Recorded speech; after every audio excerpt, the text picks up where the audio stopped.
Hello, my dear viewers. Welcome to Physics Book.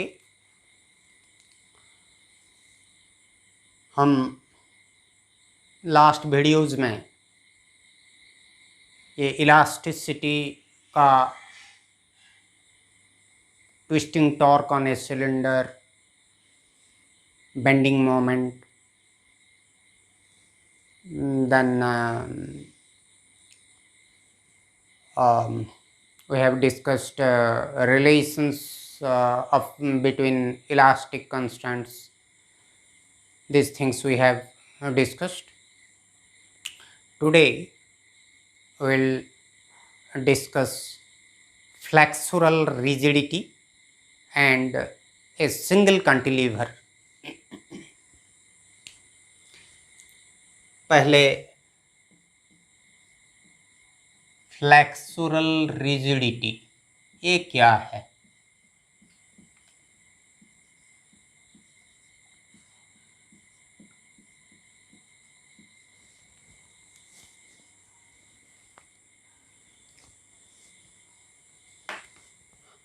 हम last video में पढ़े हैं bending moment.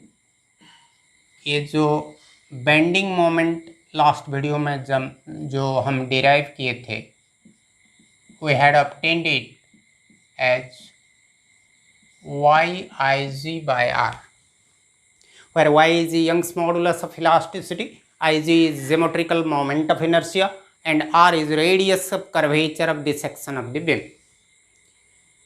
This yIg is known as flexural rigidity. Flexural rigidity. इसको हम bending stiffness भी बोलते हैं, बेंडिंग स्टिफनेस, और it is also known as bending modulus rigidity. Bending modulus rigidity.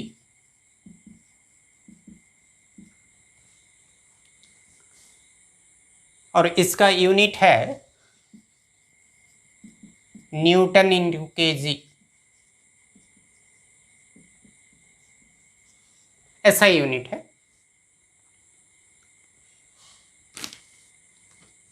Actually इसका फिजिकल सिग्निफिकेंस क्या है? It measures the resistance to bending.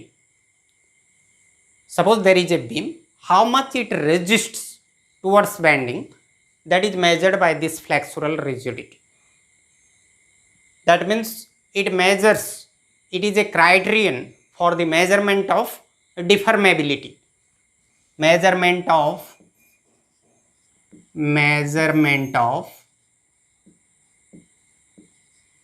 deformability.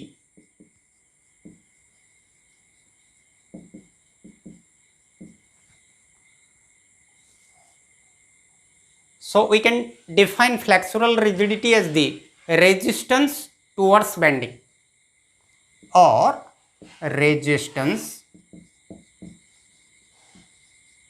towards bending.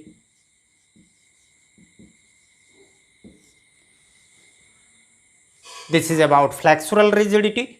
Now we will switch over to cantilever. Single cantilever पहले. और single कांटिलीवर, ये जो कांटिलीवर होता है, ये मैकेनिकल इंजीनियरिंग में बहुत ज़रूरतमंद है ये टॉपिक. सिविल इंजीनियरिंग में भी of course. So what we will read? Single कांटिलीवर.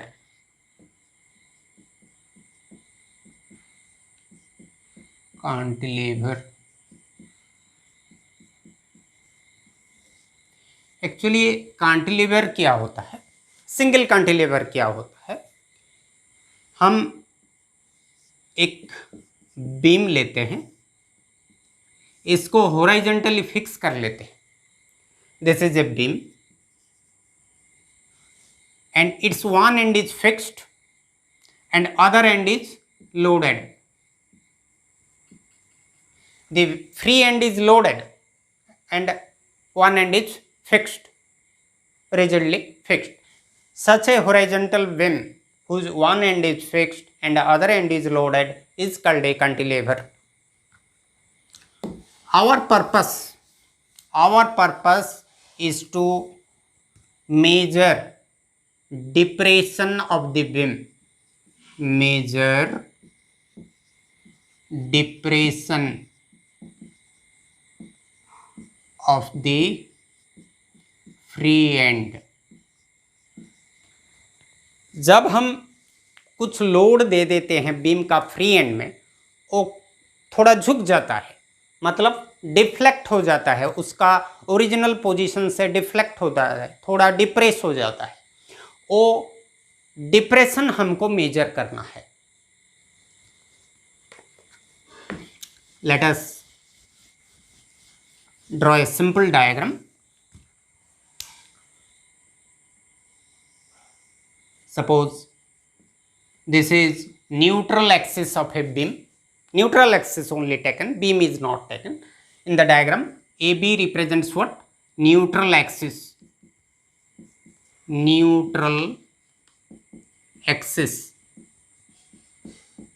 of the beam. Neutral axis क्या होता है? जहां पर कंट्रैक्शन नहीं होता या एक्सपांशन भी नहीं होता। अभी ये एंड सपोज फिक्स है, दिस इज फिक्स्ड एंड। तो क्या करते हैं, ये जो फ्री एंड में कुछ लोड डाल देते हैं, लोड डाल देते हैं, उसका weight W, weight, this is weight, weight is a force. कुछ लोड डाल दिए तो क्या होगा, ये एंड तो फिक्स है, ये B थोड़ा झुक जाएगा। सपोज ये झुक के यहां पर आ गया, B' पोजीशन को आ गया, तो ये बन गया new position of free and. यहां पर एक छोटा सा सेक्शन ले जाते हैं, सपोज P।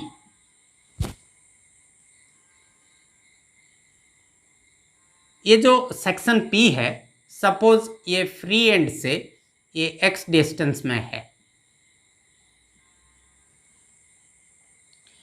और टोटल बीम का लेंथ है सपोज L। तो यहां से यहां का डिस्टेंस हो जाएगा L माइनस x।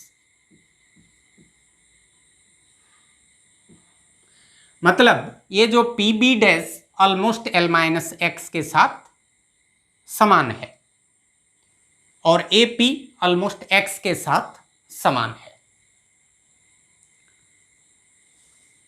तो ये थोड़ा कर्व्ड हो गया।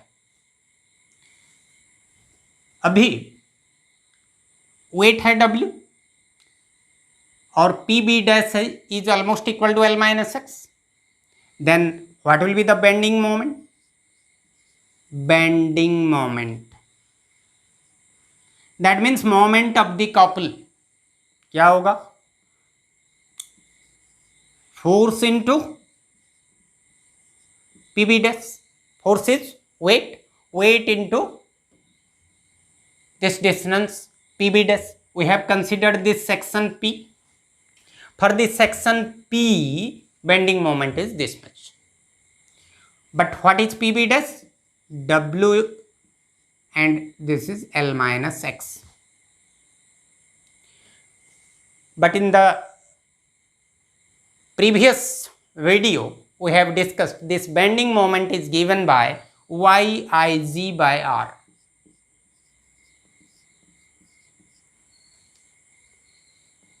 Then this implies 1 by R, 1 upon R is W into L minus x divided by YIG. इसको हम इक्वेशन 1 लेते हैं। यहाँ थोड़ा समझना है। सपोज ये L माइनस एक्स का वैल्यू को हम बढ़ाते हैं, मतलब ये पॉइंट P को थोड़ा इस तरफ ले जाते, तो क्या होगा, L माइनस एक्स इंक्रीज हो जाएगा।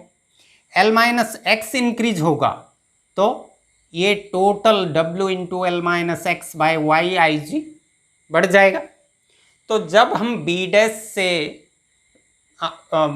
से P के तरफ, P से A के तरफ ग्रेजुअली जाते हैं तो क्या होता है, ये होल टर्म का वैल्यू इंक्रीज हो जाता है।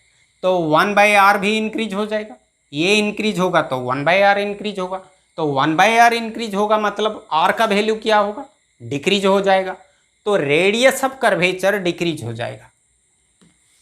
तो जब हम जो सेक्शन कंसीडर किए हैं, ये इक्वेशन को एक जगह लिख लेते हैं क्योंकि ये नेसेसरी होगा आगे। W into L minus x by Y I g, this is equation 1। Suppose ये पॉइंट P को यहाँ इसके तरफ ले जाएंगे तो रेडियस ऑफ कर्वेचर डिक्रीज हो जाएगा। मगर हम ऐसा एक पॉइंट लेते हैं, suppose there is a point Q, this Q is very close to P and दोनों के बीच में डिस्टेंस सपोज dx है। ये दोनों इतना क्लोज हैं कि इस सेक्शन पर रेडियस ऑफ कर्वेचर जितना है, यहाँ पर रेडियस ऑफ कर्वेचर उतना है। Within this small distance dx there is no change in radius of curvature.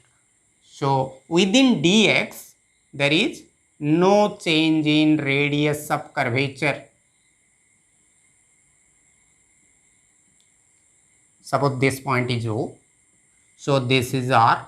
Since Q is very close to P, as Q is very close to P, or they are within a small distance, very small distance dx, so this will also be R, and the angle made between them is suppose d theta. Then from the geometrical relation we have PQ is equal to R into d theta. This we have from geometry. Now what we will do, let us draw a tangent from P and another tangent from Q. Suppose a tangent from P, ये जो perpendicular है, जो straight line है, उसके साथ point C में मिला। कहाँ से हम टांजेंट रखिए, पॉइंट P से, ये टांजेंट C से मिला। और एक टांजेंट ड्रॉ कर लेते हैं पॉइंट Q से, तो ये सपोज जाकर मिला D से। तो ये जो CD के बीच में ये डिस्टेंस सपोज dy, मतलब हम जब लोड डालते हैं, ज़्यादा से ज़्यादा लोड डालेंगे, ये P और Q के बीच में जो एंगल d थीटा हुआ, ये P Q के पास ट्रांसफ़र हो गया तो डिप्रेशन हो गया dy, और ये दोनों के बीच में एंगल भी d थीटा हो जाएगा। ये कैसे होगा, देखिए, ये सपोज एक सर्कल है, ये यहाँ पर एक टांजेंट रखिए, यहाँ पर एक टांजेंट रखिए, suppose this angle is d theta, then for the tangent this is 90, this is 90. Now what, let us extend it backward, 90, this is d theta, then this will be 180 minus d theta, 180 minus d theta, then this will be d theta, because these two, sum of these two is 180, so automatically angle between the two tangents will be same as the angle between these two radii of curvature. So if this is d theta, this will be d theta. Now you see CD is equal to how much? This distance is L minus x, almost. So L minus x into d theta. L minus x into d theta. CD is what? CD is dy. So dy is equal to L minus x into d theta.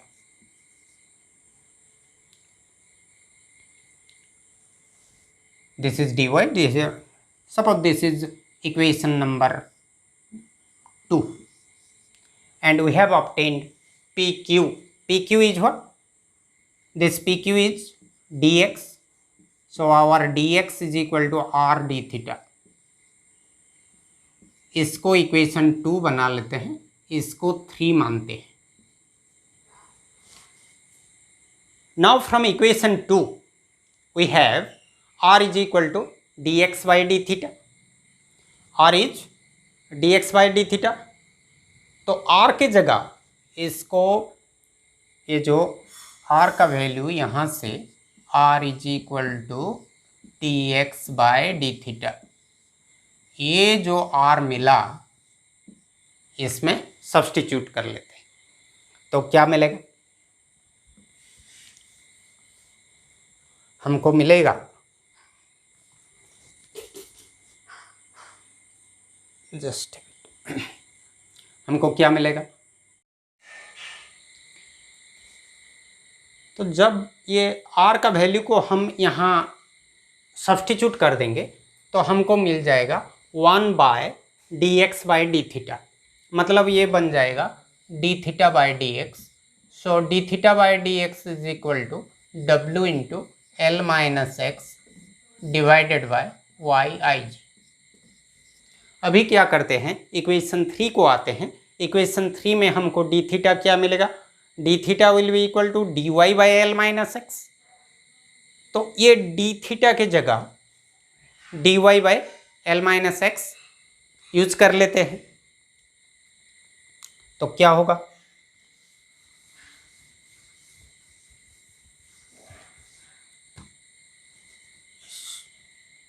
हमको मिलेगा D Y by L minus X into D X is equal to W into L minus X Y by I G.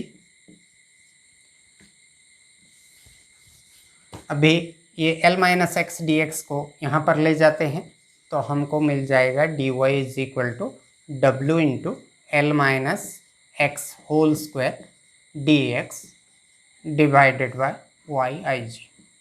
ये मिल गया हमको depression C D. और कौन सा section के लिए? पी क्यू सेक्शन के लिए. ये बीम का, होल बीम का ओनली पी क्यू सेक्शन, एक छोटा सा सेक्शन पी क्यू के लिए हमारा डिप्रेशन इतना है. तो पूरा बीम के लिए डिप्रेशन कितना होगा? तो टोटल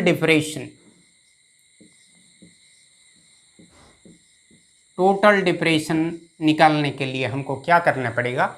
ये x जो वेरिएबल है ये 0 से L तक वेरी कर सकता है. Minimum value 0, maximum L. तो इसको अभी इंटीग्रेट कर लेते हैं. इंटीग्रेट कर लेने से हमको क्या मिलेगा? टोटल डिप्रेशन मतलब b b dash, that is y. So our total depression will be obtained by integrating this equation. Integration of w l minus x whole square by y I g dx. ये x very करेगा 0 से l तक. तो अभी w by Y I G ये constant quantity है. ये x के साथ वेरी नहीं करता है. x बदलने से भी इसके ऊपर कुछ फर्क नहीं पड़ता, कोई इफेक्ट नहीं पड़ता. तो इसलिए हम इसको बाहर निकाल लेते हैं. डी वाई का इंटीग्रेशन y है, w by Y I g बाहर निकाल लिए और 0 टू l ये l माइनस एक्स का whole square, a minus b whole square put कर लेते हैं. l square plus x square minus 2lx dx. और we have y is equal to w by Y I g l square D x, it will be l square x plus x square D x, it will B x Q by 3 minus 2L x dx, x का integration x square by 2 और integration limit 0 to L, this 2 will be cancelled out और y is equal to we have w by yig, x के जगह पहले upper limit put करते लेते हैं, L square into L, it will be L q plus this will be x के जगह L q by 3 minus L into x square, मतलब L into l square, so it will be L q. जब zero put करेंगे all terms will be zero, so no need of putting zero, this L q और L q cancel हो जाएगा और हमको मिलेगा क्या, total depression is equal to y is equal to w by yig into L q by 3, L q by 3. So this is the expression for total depression of the beam when a weight W is applied at the free end. One thing I had forgotten to tell, that we have assumed that the weight of the beam is negligible. We have assumed here that weight of the beam is negligible. If weight of the beam is effective, then along with W, some more will be added, something more will be added, that we'll discuss in next video. So for the time being, depression is equal to this much. Okay, for this video इतना ही. Goodbye, have a good day.